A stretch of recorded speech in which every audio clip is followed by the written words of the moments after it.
కానీ ఏ రకమైన పరిజ్ఞానం కానీ లేని ఒక అర్భకులు తీసుకొచ్చి పెట్టేసేసి బూతుల పంచాంగంతో వీడియోలు చేసే ఒక అమ్మాయిని కూడా పోయినసారి కంటెస్టెంట్ ఇలాంటి చిల్లర గ్యాంగ్ అంతా పెట్టి ఆ ప్రోగ్రాంలు చేస్తున్నారు. దాంతో ఏమైంది, అసలు మోటివ్ పోయి వాళ్ళ ఒరిజినల్ కన్నా డ్రామా. ఇప్పుడు ఈ మొన్న జరిగిన దాంట్లో మొత్తం నటన, మొత్తం నటించి అవార్డు పొందారు. వాళ్ళు ఒరిజినల్ కాదు. వీడున్నాడు ప్రశాంత్, నటించాడు, మొత్తం నటించాడు, చాలా ఒబీడియంట్ లాగా, చాలా భవ్యమైన వాడు గదివే నటన. వాడు ఒరిజినల్ క్యారెక్టర్ ఏంటో అవార్డు రాగానే బయటపడింది. వాడి క్యారెక్టర్ ఏంటో పోలీసులు ఆపితే కూడా ఆగలేదు, వెళ్ళిపోయాడు. ప్రైవేట్ ప్రాపర్టీలు పగలగొట్టడం, బస్సులు పోలీసు వాళ్ళు పగలగొట్టిరా అని చెప్పి మీరు అంటున్నారు. అసలు లోపల ఉన్న వ్యక్తికి నాకేంటి సంబంధం, నన్ను ఎందుకు అరెస్ట్ చేస్తారని చెప్పి నీకెందుకు సంబంధం ఏంటి? నిన్ను వద్దు, వెళ్ళొద్దు, వెళితే అరాచకం జరుగుద్ది అంటే నువ్వు వెళ్ళిపోతే నీ ఫ్యాన్స్ వాళ్ళు నువ్వు వెళ్ళొద్దు అని పోలీసులు ఆపారు. అంటే బుద్ధి జ్ఞానం కామన్ సెన్స్ ఉండాలి కదా. వెళితే అరాచకం. నీకు అవార్డు వచ్చింది అయ్యా, అదే చెత్త ప్రోగ్రామో నీచ ప్రోగ్రామో ఏదో ఒక ప్రోగ్రామ్ నువ్వు అవార్డు వచ్చింది నీకు, నువ్వు ఎంజాయ్ చేసుకుంటే ఇతరులకు డిస్టర్బెన్స్ వద్దని పోలీసులు చెబుతున్నారు. ఆపారు. నేను ఆపితే రైతు బిడ్డ అంటే ఏదో ఒక సాకు. ఎవరు రైతు బిడ్డ కాదు? మీ తాత రైతు బిడ్డ కాదా? నా తాత రైతు కాదా? ఎవరు? అందరూ ఆంధ్రదేశంలో పంజాబ్లో 190 మంది రైతు బిడ్డలే. ఈ రెండు వ్యవసాయ పూరిత రాష్ట్రాలు. కానీ రైతు బిడ్డని అని ఒక సాగు ఏదో రైతు బిడ్డ ఎప్పుడు ఇలా చేయడు. రైతు బిడ్డ మేము రైతు కుటుంబం వచ్చాం, మట్టి పీసికి బంగారం పండించే రైతు. వాడి చేతులు ఇలాగూ ఇతరుల కార్ల మీద కూర్చుంటాలు, ఇతరుల వస్తువులు నాశనం చేయటాలు, అరాచకాలు చేయటాలకు అంగీకరించడు. చెయ్యడు, ఇంకోటి చేస్తుంటే అంగీకరించడు. వీడిని ఏం చేశాడు? అడ్డుకున్నాడు. వాళ్ళని ఏమన్నా ఆపడానికి ఫ్యాన్స్కి ఏమైనా రిక్వెస్ట్ చేశాడా? తనే వెళ్ళాడు ఇంకా ముందు. ఈయన నీచం క్యారెక్టర్లు. అంటే కొన్ని లక్షల మంది నాకు ఓట్లేసి గెలిపించారు, వాళ్ళందరినీ నేను కలవాలి అని చెప్పి కూడా చెప్పడం మనం. అయితే ఇప్పుడు ఇందాక దీంట్లో రాష్ట్రం అంతా బుత్స. ఈ ప్రోగ్రామ్ రాష్ట్రం అంతా ఎవరు చూసారు? 10% కూడా చూడరు. రెండు తెలుగు రాష్ట్రాల్లో 10% ఆడియన్స్ చూడరు. ఇది రాష్ట్రం అంతా మీరు ఇచ్చి బిల్డప్ ఇచ్చేస్తారు. రాష్ట్రం అంతా సంచలనం గాడిది గుడ్డు. ఆఫ్టర్ ఆల్ భూషణికే వాడు వాడికి ఏం టాలెంట్ ఉందని అడిగి వాడి దగ్గర ఏం టాలెంట్ ఎక్స్పోజ్ అయింది దీంట్లో చెప్పండి. నాకు చెప్పండి. ఇప్పుడు వాడు ప్రశాంత్లో ఏమి టాలెంట్ మీరు కనిపెట్టారు చెప్పండి. వాడి దగ్గర ఈ స్పెషల్ టాలెంట్ చెప్పండి ఏముంది? ఏమి టాస్క్లు ఏమున్నాయి? టాస్క్లు అన్నీ గాలి టాస్కులు. ఏమైనా ఇంటెలిజెంట్ టాస్క్లు ఉన్నాయా? మెదడుకు మేత టాస్క్లు ఏమైనా ఉన్నాయా? ఒక లిటరేచర్ టాస్క్ ఏమైనా ఉందా? ఒక సంగీతానికి సంబంధించిన టాస్క్ ఏముందా? ఒక టాలెంట్ ఎక్స్పోజింగ్ టాస్క్ ఏముంది? గాలి పిల్లల గల్లీల్లో ఆడే టాస్క్ లాంటి చిల్లర టాస్కులు తప్పితే దీంట్లో టాలెంట్ ఏంది? ఏం స్పెషాలిటీ నీలో? ఏం స్పెషాలిటీ? గతంలో 1-2 చూస్తే స్పెషాలిటీలు కనపడి అవార్డు వచ్చిన వాళ్ళకి ఒక ప్రత్యేకత కనపడేది. నీలో ఏం ప్రత్యేకత ఉంది? ఏమీ లేదు. కామన్ మ్యాన్ పోయినసారి ఒకసారి గతంలో ఒక 6వ ఎపిసోడ్లో 5లోనే ఎవడో నాగినీడు అతను కూడా వచ్చాడు. నగేశ్వర్ ఇంకో అతను నాయుడు అని వచ్చాడు. తర్వాత దీన్ని పెట్టుకుని ఎమ్మెల్యేలు డిపాజిట్ రాలా. వీళ్ళు కామన్ మ్యాన్ అంటే ఉన్న పేరు వాడకంటూ కామన్ మ్యాన్ రాము ఈ పేరు వాడేసుకున్నాడు. రైతులకి నా అవార్డు రైతులకు ఇచ్చేస్తాను అని ఒక 35 లక్షలు వచ్చినామని మొత్తం రైతులకు ఇస్తాను, రేపు ఇస్తాడు రైతులకి. అది కూడా రాసి చెప్తారు. రేపు ఎవరినో వాళ్ళని ఎవరినో పిలుచుకొచ్చి వాళ్ళని ఇదిగో రైతుకి ఇస్తాను అని ఇచ్చి అది ఇలా ఇస్తాడు. అది వెనకాల డోర్ నుంచి మళ్ళీ వీడికి వస్తాయి. ఇలాంటి డ్రామాలు చేసి నీచపు క్యారెక్టర్లు వీళ్ళందరూ. అదే బయటపడిపోయిందిగా ఎలక్షన్ ఓటింగ్ అవగానే. వీడిని గురించి ఎందుకు మీరు వీడిని ఇంత ఫోకస్? వీడికి ఎందుకని మీరు ఇంత సామాన్య జనాలు తలుచుకుంటే ఏదైనా చేయొచ్చు అన్నదానికి నిదర్శనం పల్లవి ప్రశాంత్. అదే సామాన్య ప్రజలు ఏ నీచమైనా చేయొచ్చనా? ప్రశాంత్ని మీరు ఆదర్శంగా చూపిస్తే సామాన్యవాడు ఎంతైనా ఇచ్చి ఇలాగ పబ్లిక్ ప్రాపర్టీ నాశించి అరాచకాలు విరాచకాలు సృష్టించవచ్చు. వాడికి చేతన ఉంది. రౌడీలే కాదు, సామాన్యుడు కూడా రౌడీతనం చేయొచ్చు అనా? అదే మీరు ఫోకస్ చేస్తుంది, అదే మీరు చూపిస్తుంది. ఇది ఇడియాటిక్ ప్రోగ్రామ్, ఒక క్షుద్రమైన నీచమైన నికృష్టమైన just program. Bigg Boss program గురించి మీరు చిల్లర ప్రోగ్రామ్ అని చెప్పి ఇంత విమర్శిస్తున్నారు మీరు. సో మరి ఎందుకు అంతమంది ప్రేక్షకులు దాన్ని ఆదరిస్తున్నారు? ఎంతమంది ప్రేక్షకులమ్మా, ఎంతమంది గతంలో పోలిక చూస్తే నాగార్జున కోసం చూస్తున్నారు, యూత్లు చూస్తున్నారు, ఇంటర్నెట్లో బూతులు చూస్తున్నారు యూతులు. ఎంతమంది చూస్తున్నారని బూతులు ప్రోగ్రామ్ ఇంటర్నెట్లో గొప్పది అంటావు నువ్వు? ఇంటర్నెట్లో ఎంతమంది చూస్తున్నారు? మరి రామగోపాల్ వర్మ నగ్నంగా సినిమా వేస్తే కోట్లు లక్షలు వ్యూవర్స్. అందుకని అందరూ తీద్దామా? చూస్తారు. బూతుని అట్రాక్ట్ చేసినట్టు మంచిది అట్రాక్ట్ చేయదు. వీళ్ళు నాగార్జున ఉన్నాడు, పైగా నాగార్జునకి వాడిని అరెస్ట్ చేయడం కాదు, నాగార్జునకు నోటీస్ ఇవ్వాలి. నాగార్జునకు బుద్ధి జ్ఞానం ఉండాలి. మనిషి తను ఒక సెలబ్రిటీగా చిరంజీవిని అమితాబ్ బచ్చన్ని సచిన్ టెండూల్కర్ని ఆదర్శంగా తీసుకోవాలి.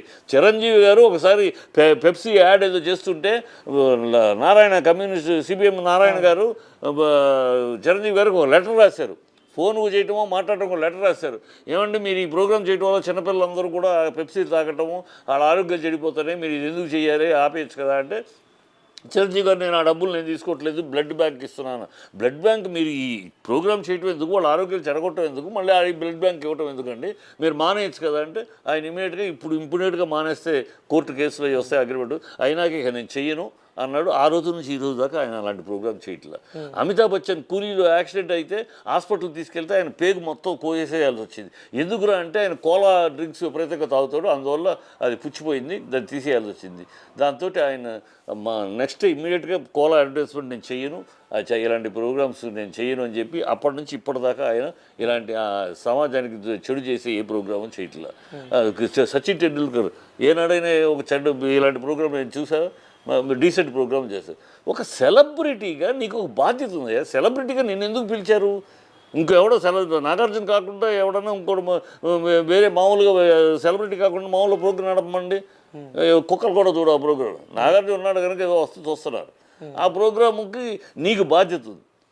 నువ్వు ఇలాంటి అశ్లీలత ఏంటి, ఈ డబుల్ మీనింగ్లు ఏంటి, ఈ బెడ్ మీద ఒకళ్ళు పడుకుంటాం ఏంటి, ఈ దరిద్రం ఏంటి, ఇలాంటి ప్రోగ్రాములకి నేను చెయ్యను. 2 గంటల ప్రోగ్రామ్ నేను చూస్తేనే ఇంత దారుణంగా ఉంది, 24 గంటల కనుక మీరు మొత్తం చూస్తే ఏమైపోతుంది, నేను చెయ్యను, ఇవన్నీ కరెక్ట్ చేయండి అని అనాలి. నాకు డబ్బులు వస్తాయి, నాకు పేమెంట్ ఇస్తారు, నా స్టూడియోలో షూటింగ్ సెట్ జరుగుతుంది, నాకు వచ్చేది వస్తుంది, ఎవరెటు పోతే నాకు అనుకుంటే నువ్వు సెలబ్రిటీ బుద్ధి లేదు నీకు. సెలబ్రిటీకి బాధ్యత ఉంటుంది. సెలబ్రిటీ అనేవాడిని నీకు ఒక బాధ్యత ఉంది, సామాజిక బాధ్యత, మిగతా వాళ్ళకు ఉన్నా లేకపోయారు నీకు ఆ బాధ్యత. నాగార్జునకి ఇవ్వాలి నోటీసు, ఈ స్పాయిలింగ్ ది అని నాగార్జునకి ఇవ్వాలి. ఆర్గనైజేషన్కి ఇవ్వాలి నోటీసు. మీకు పోలీస్ సెక్యూరిటీ పెట్టలేరు, ఇంత ప్రోగ్రామ్ జరుగుతుంటే మీరు సెక్యూరిటీ ఏర్పాటు చేయటం బాధ్యత కాదు మీకు. వాళ్ళకి బాధ్యత లేదు, కంటెంట్లో బాధ్యత లేదు, వాళ్ళ సెలక్షన్లో బాధ్యత లేదు. అబాధ్యత ఆర్గనైజేషన్. డబ్బులు వస్తే చాలు మేము ఏమైనా చేస్తారంట పెచ్చనా కొడుకులు. ఆ డబ్బులు వస్తే చాలు అనుకుంటే రెడ్ లైట్ ఏరియాలో కూడా బ్రోకర్లకు డబ్బులు వస్తాయి. బ్రోకర్లు అక్కడ నుంచుంటే డబ్బులు వస్తాయి మాకేముందని వీళ్ళు అక్కడ మూలకు ఒక రెడ్ లైట్ ఏరియా కట్టుకోమన్నాడు డబ్బుల కోసం. అంటే అలా అని అంత రీఛార్జ్ అయితే ఆ పని చేయమనండి. రెడ్ లైట్ బ్రోకర్ల కన్నా హీనంగా బాధ్యత వహిస్తున్నారు వీళ్ళు. బుద్ధి జ్ఞానం, కడుపుకు అన్నం తింటున్నాం, కడుపుకు అశుద్ధం కాదు మనం తింటున్నామని ఆర్గనైజర్స్ బుద్ధి ఉండాలి.